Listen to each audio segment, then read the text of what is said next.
Hello, everyone. My name is Sarah Iris Fox, and I want to extend a warm welcome to the Rough Edges podcast. Rough Edges exists to provide mental health education as well as faith-based messages in order to inspire growth and foster healing. In this podcast, I will guide you through my faith and mental health journey to dispel the stigma surrounding mental illness and to create a voice for those who wish to discover more about these topics. My hope is that this podcast will not only shed light on mental health issues, but will also reveal the intersection between faith and mental illness in order to bring growth and healing in our communities. Hello, everyone, and welcome back to another episode of Rough Edges. Today, I am joined by special guest, Mr. Eric Daddario. I hope I pronounced it. Don't worry, it's hard.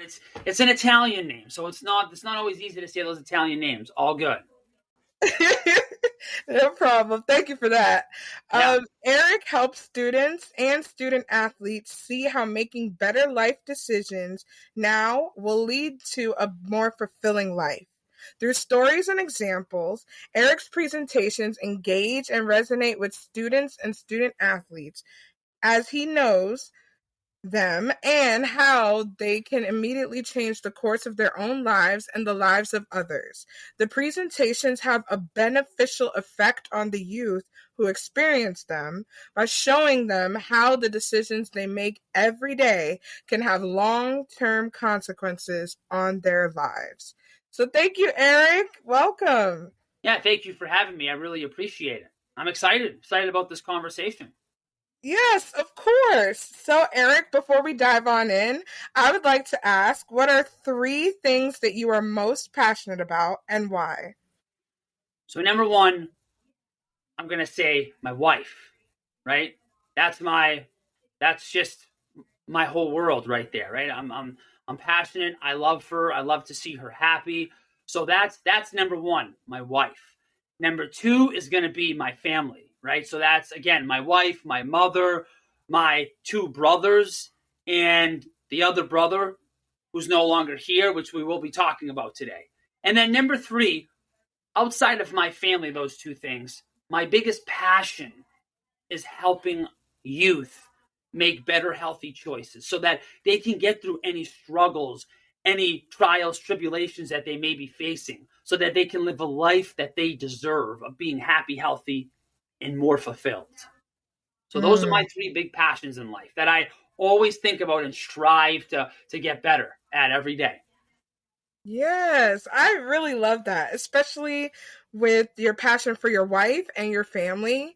I really think that's very important, especially like establishing like that element of community in your life. And also, I mirror you in terms of like just loving to instill good values into the youth and trying to help them move into a more successful future by changing the way that they live their lives in the present. And so I really appreciate that. Thank you so much for sharing. Oh, you're welcome.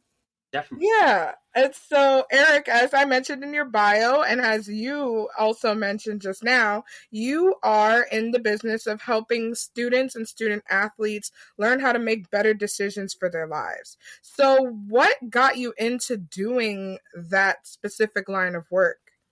That's a great question.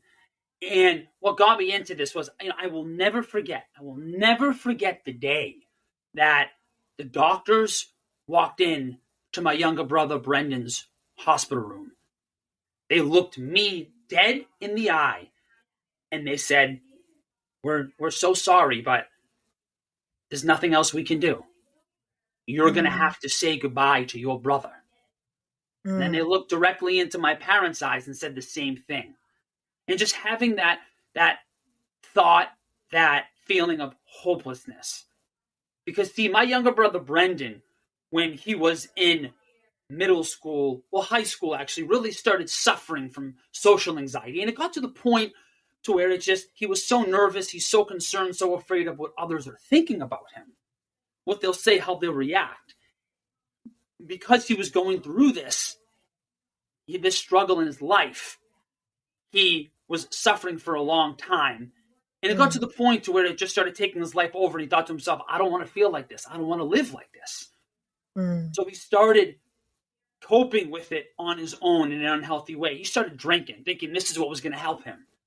But then slowly realized that he's just numbing, he's dulling, masking the pain when he makes those choices. So then he starts messing around with smoke and weed. He's getting high, thinking, all right, this is what's really going to help calm me down. This is what I need. But slowly realizes, just like the alcohol, it's not helping him. And then eventually leads to him messing around with Percocets, Oxycontin, Xanax. And then, as I mentioned not too long ago, he passed away from a heroin overdose. And so I do this for those kids out there who are struggling, who are hurting, who are going through a fight in here, not just with substance misuse, but also maybe they're just depressed and they're lost. They don't know how to get through it. Maybe they're going through anxiety and they're suffering every day, but they're staying silent. Or maybe they're just really just stressed out and they don't know how to get over what they're going through. So that's why I do what I do, to be able to just help those who are struggling now, but also to help those not go down this path if they're not struggling, to just reiterate, to show them to keep making those healthy choices, and how when they go through a tough time, they can make healthy choices to not go down the road my brother did. Yeah. Wow. I really love the passion that you have for just helping young people make better choices to better their lives in the future. And I love that that passion stems from essentially a huge tragedy in your life. And it, as you have explained, like it has affected your world in such a way where you're like, I want to give back to others so that they don't have to go through the same tragedy I went through and or your brother went through. And I just love how you were able to use that pain and turn it into a purpose. And that is just incredible to me. And that is why I also have this platform. I also go to work every day because I also work with youth. And I want to be able to just help other people go down a better road and show them that there is a better life outside of the unhealthy coping mechanisms, outside of the substance abuse, So thank you for that. Yeah. I just think too, really quickly, that no matter how low you feel, no matter what you're going through, no matter what you've been through, no matter what you think about you can get through it, right? And I just think that the youth need to realize and hear that they can get through it, that they are tough enough, that they are strong enough, that they do matter. Like they have people in their life who want to help them, that they are there for them. But they just need to let those around them, those adults, know what they're going through. Yes, exactly. And that is the perfect segue into my next question, which would be about your presentations. Like, I love how they have a beneficial effect on the youth that actually watch the presentations and actually, experience them. And so my question for you would be, how do your presentations help young people learn the benefits of actually asking for help? That's a great question. And a big thing with me when I give my presentations is, one of the big things, first off, I'm not putting up charts on the board. What I'm talking real life stories, right? We're talking about real life stories that I've seen, I've been through, that my brother went through. So these are anecdotal stories that kids will hear, that kids will be affected, that will hit home with them when they sit in on my presentations. And I want to break down the three things that I talk about when getting to help youth speak up and ask for help. Okay? So the first thing is when students hear my presentations, one of the benefits they're going to get is they're going to learn who, right? When I'm going through this tough moment, when I'm going through anxiety, when I'm struggling with depression, when I may be self-harming, who do I approach? And the answer is an adult you trust. There isn't there isn't a one answer fits all. No, because you may feel comfortable going to a teacher. I may feel comfortable going to a sports coach of mine. So it's just important that we have an adult in our life, that we see an adult in our life that we feel, and I want to say as comfortable as possible, because regardless of who the person is, it's never going to be a super comfortable situation. But we've got to see an adult in our life that we trust. And to give you some examples of those, as I said, it can be a teacher, it can be a sport coach, it can be a counselor, it can be an administrator, it can be your parents. But, not everybody has the good fortune of having their parents in their life, right? So it can be maybe that guardian you live with. It can be a friend's parents. There are so many adults around us. But we just have to really sit back and really almost zoom out and think, what adult would I feel the most comfortable with talking to about this? And then let that guard down, be vulnerable, and talk with them about what you're going through. All right, so awesome. Now we know we got to approach a trusted adult. Number 2, how do we approach them? How do we go about approaching that adult that we trust? Because again, as I said, this conversation is not easy. So just because we know, let's take a counselor at school, for example, that I'm going to approach the counselor. I know I can trust her. Well, it still might be nerve-wracking to talk with her face-to-face. If you are willing to do that, awesome. Talk with her face-to-face. But if you're not, and that's just a little too nerve-wracking, which it is for a lot of students, I have found over the years talking with youth, then okay, you have their email, you can email them. Or you can write them a note. And you can slide it under their door in their office. Even if you're, friends with them on social media. I wouldn't see you being friends with a teacher on social media. So maybe if it's another adult, maybe if you're thinking, I'm gonna approach my friend's mother because I really feel close with them. If you're friends with her, maybe you send her a DM on social media, or you have their phone number. You can text them, you can call them. There's many ways you can get a hold of adults to have this conversation. It doesn't just have to be face to face. So the biggest thing is that you take this first step and you actually approach them in one of these ways, right? Okay, so now great. Up to this point, we've talked about who? A trusted adult. We've talked about now how. How do you approach them? Well, you can approach them face to face. You can email them. You can call. You can text them. And now number 3, what? What do you say in that email, in that DM, or if you approach them face to face? Now, if you're not approaching them face to face and you're going to email them, you're going to DM, or you're going to text them, there's 2 parts to this. The first part, when you write that email, when you write that text, or just that letter, maybe you slip under their door, you don't have to write paragraphs and paragraphs and paragraphs of what you're going through. A lot of kids just think, all right, I got to let it all out. You just got to write a sentence or 2.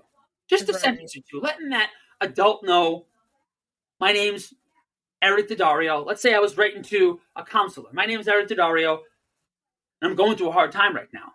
I really need help. Can we talk? And that's it, right? That's the first step. Just letting them know that you're struggling, you want to talk, that you're going through something. And then the second part is when you have that conversation face-to-face, after the DM, the email, or the text, or let's say you decided to approach them face-to-face originally, let the guard down. And this is tough. This is tough to do. But I always say when I talk about making healthy choices, the easy decision is always the unhealthy choice. So the easy unhealthy choice in this situation would be not to say anything to anybody, right? But the hard healthy choice would be to let that guard down. Would be to become vulnerable. And just be honest with yourself. Be honest with that person you're talking to. And just let them know what you're going through in here. The choices you've made. How you're feeling. And I'm not saying you got to let it all out that first time. It may take a few times of you talking to them. But over time, the more you talk about, the more and more you're going to start healing from what you're going through. So those are the 3 biggest things I always talk to students, youth about when I talk about how to ask for help, who to approach a trusted adult, how to approach them, DM, email, or you can write a letter, slip it under the door. Number three, and probably I think it's the biggest one is what to say in that moment, right? Mm-hmm. And to just write that sentence or two out on the email, the DM, the text, and then just be honest, be truthful when you talk with them in person. Wow.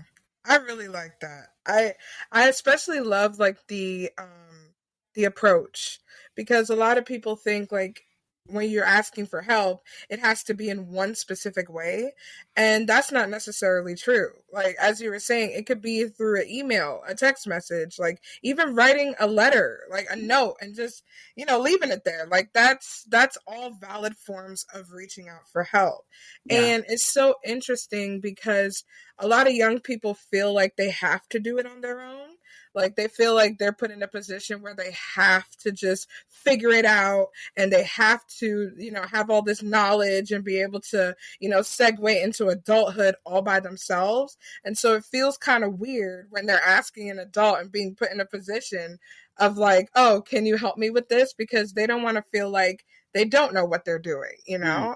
And so, Let me just prompt something in my head for a second. I should have mentioned. Let me back up for a second. mm-hmm. When on the side of asking an adult for help, right? Because as I said, this conversation comes with a lot of pressure, a lot of weight that you carry. Mm-hmm.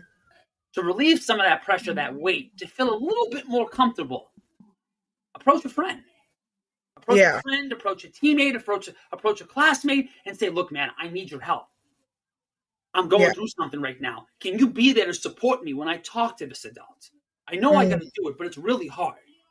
And so Yeah. when you have that friend by your side, supporting you, helping you, again, it makes the conversation a little easier. I'm not going to say that it's just going to be an easy conversation after that. No, there's still going to be some pressure. There's still going to be some weight, some nerves, some concern, some fright, but it's going to be Mm-hmm. much easier. So just have that person by your side, supporting, helping you when you have this conversation. Yeah. You just Yeah. prompted that in my head when you said talking to somebody else, that I have to do this all on my own. Right. Right. No, I agree with you. It's like, it's even better to have that person with you when you're doing, because whenever you're doing something that's like, a life changing thing or something that's significant, I feel like you need to have somebody in your corner when you're making those decisions anyway, because it's a very like huge thing, and it's like it's not really enough for you to carry it by yourself. So thank you for bringing that up. Yeah, It's very important. for sure. Yeah, so this season of Rough Edges is talking all about mental health in the media and how media influences the portrayal of mental health in general. Yeah. So my question for you is, since you do work with youth that, may have had like, some type of, difficulty in their lives or a mental health condition that they're working through, how do you think that social media, whether it be a positive or negative influence, but how do you feel that social media kind of influences the young people in terms of like how they ask for help or how they approach asking for help from others? And that's a great question. And I not only, just talk to students in the youth, but I talk to athletes. So I almost want to, this is definitely true too for regular students, but I want to almost shift this conversation for a sec to being an athlete. Because Mm, the trend I'm seeing on social media, on the internet, it's great. We have a long way to go, but it's great. And that is, you see a lot of athletes being vulnerable and mm, saying, I need help, and throwing their stories out there, just being completely honest. And it's great because then it's getting these young athletes who may look up to them to actually be like, well, if I'm going through something, I need to speak up because so and so, they're a perfect example would be there's a hockey player named Carey Price, one of the best hockey players, probably be a Hall of Famer, going to be a Hall of Famer. Really struggled 2 years ago with substance misuse, had to miss the whole season, and just mm, blatantly came out and said, I was struggling, I was going through a hard time, it was taking my life over, and I knew if I didn't do something about it, it could take my life. And he just Mm. talked about what he was going through and how important it is to ask for help. And so I think that when people in the media talk about this in a positive way, it helps reinforce to our youth, whether they're athletes or not athletes, the importance of asking for help. So I believe Mm. that is a very positive direction that we're going in with athletes. And in general, you see a decent amount of people who are speaking up and asking for help, who are in the media, who may be famous. And it's great, as I said, because it helps these kids to realize I'm not alone. I'm Yeah. not the only one that's going through stuff like this. If they're going through it and they're making a ton of money and they're quote unquote successful at what they do and they're the best of the best, Mm-hmm. and I can ask for help because they did, Right. right? So I think Right. that we've made tremendous strides over the years, and people aren't just sweeping their conditions, people aren't sweeping the struggles they go through under the rug anymore. And Yes. there's a lot of organizations out there that help those who may be going through a tough time. So I commend those organizations, those sports teams, those schools who really do that for these people who may be struggling. Yes, yes, I agree. I love that example. And another example that came to mind was Simone Biles when Yes. when she had to step away from the Olympics and just like take care of herself, take care of her mind and body. And the thing is, I love that because that is also another example of people who, like you said, are the best of the best. They're like the top of their career. And even they recognize that they have to prioritize their mental and physical health. And that's something that I wish a lot more young people actually grasp, that it's okay to take a break. Like in our society, like we're just so like, fast paced, always busy, always like trying to get to the next best thing, the hustle culture. And it's just like very difficult for people to just take a break, prioritize your mental health, do self-care, and just have like these coping mechanisms that are healthy and that are also tailored to helping you get better in the process. So yeah, No, thank you for for sure. that. And it's funny. Let me just talk on that for one sec. When you talk about being an athlete, when you talk about being successful, I have found with talking with athletes, with talking with those who may be entrenched in what they do, is you put in so much time, you put in so much effort in what you do. And so you have so Mhm. much invested up to a certain point. And then when this tough moment comes about in life, you think to yourself, I can't stop doing what I'm doing. I've invested so much into this. I poured so much into this. And so Mm. it's important that the youth understand there's nothing on this earth more important than your health, regardless Yes. of what you've done, how much you've poured into something. Your mental health is number one. Because I always say to the athletes when I talk to them, when I talk to that group, is if you're not right in your mental health, then you're not going to be able to perform like you can out there. Right.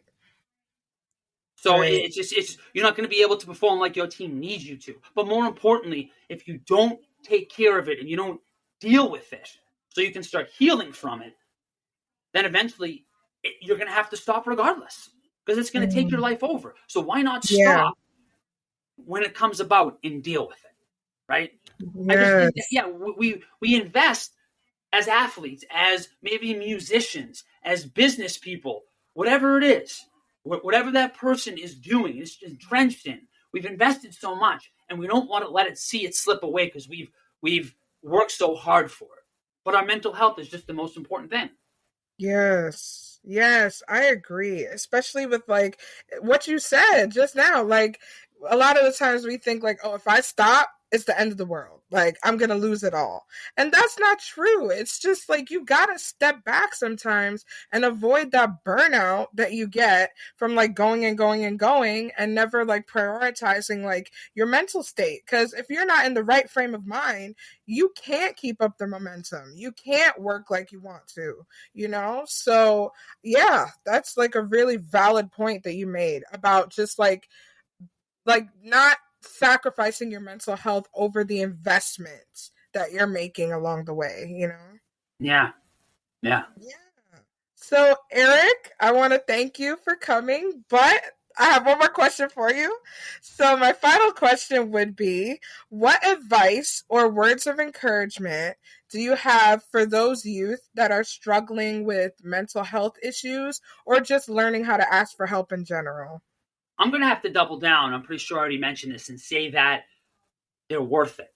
If you're struggling right now, whatever it is, whether you're just stressed, whether it's anxiety, whether it's depression, substance misuse, self-harm, whatever you're going through, it's important you realize that you are strong enough to get through it. You are strong enough to have this conversation, that you do matter, that you are worth it, and you can have this conversation. You can get through what you're going through to be on that other side, to live a much happier, healthier, more fulfilling life. But it doesn't work unless you take action. We can't just wake up every day and say, I'm going to do it tomorrow, I'm going to do it tomorrow, I'm going to do it tomorrow. We've got to take action. And to number one, think, who do I approach? And then how you approach them, and then what you say. So that's the advice. Just, you are worth it. You can do this. You've got to take action. Yes. Yes, I love that. Ooh, I felt encouraged by that. Thank you so much for that. And Eric, where can they find you? Yeah, so I'm on LinkedIn. I'm on TikTok. I'm on Instagram. I'm on Twitter. Eric Daddario. Eric Right. Daddario. Yeah, Eric Daddario. Awesome. So, yeah. Thank you. And if you have, I have a website, thedecisionswemake.com.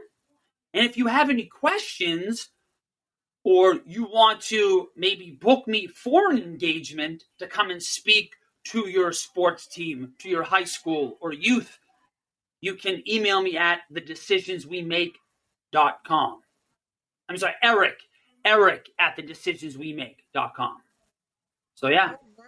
Awesome. So thank you so much for joining me, Eric. And I will link all of your information in the show notes for you guys. So you can definitely be as blessed as I was listening to him talk. So thank you so much, Eric. And guys, stay tuned for more empowering episodes on Rough Edges.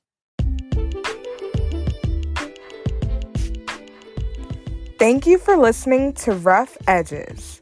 This podcast is available on Spotify, Anchor, Apple Podcast, iHeartRadio, and more.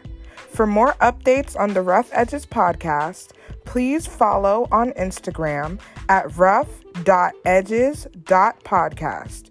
You can also visit the official podcast website at www.roughedgespodcast.com.